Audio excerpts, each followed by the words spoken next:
când ai crescut,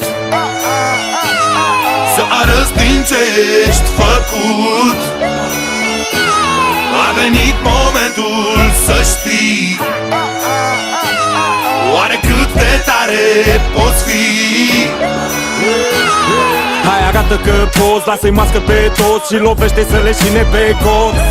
Trimite-i la casat ca pe niște rable la remat, să înțeleagă că au intrat pe teren minat. Ai talent, trebuie să porți coroana, știu drumul e lung ca pan americana. Schimbă panorama, nu ai ce să pierzi, mai ales când ai ceva în care să crezi. Trage în țeapă, frate, la fel ca Tepeș, ca să furcă ADN-ul pe preș, să iasă cash. Cineva vă rog să rostească sume, că băiatul meu e hotărât să-și facă nume. Nu e timp de glume, citește adversarul și unde doare cel mai tare dă cu parul.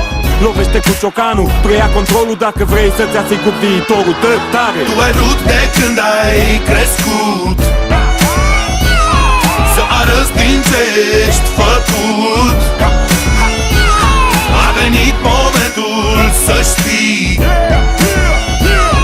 oare cât de tare poți fi.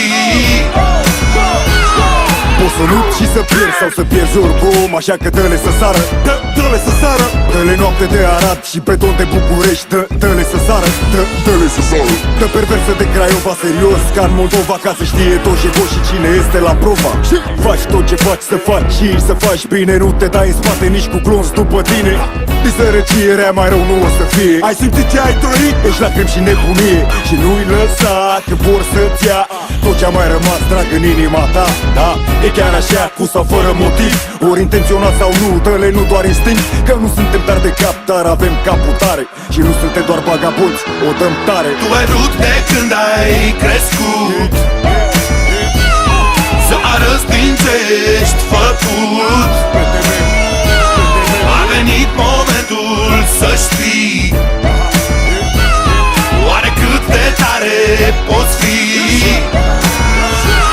Inima bate, sângele fierbe, pregătiți imediat câteva gerbe.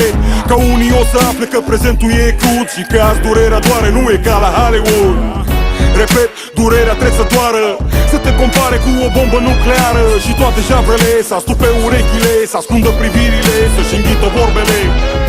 La adversari să le dea eroare, că n-au știut vreodată ce înseamnă devastare.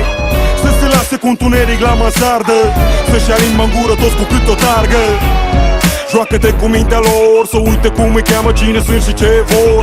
Toacă-i mărunt, mic de tot, compot, fă-le cea mai tare groapă, tare, tare de tot. Tu ai vrut de când ai crescut,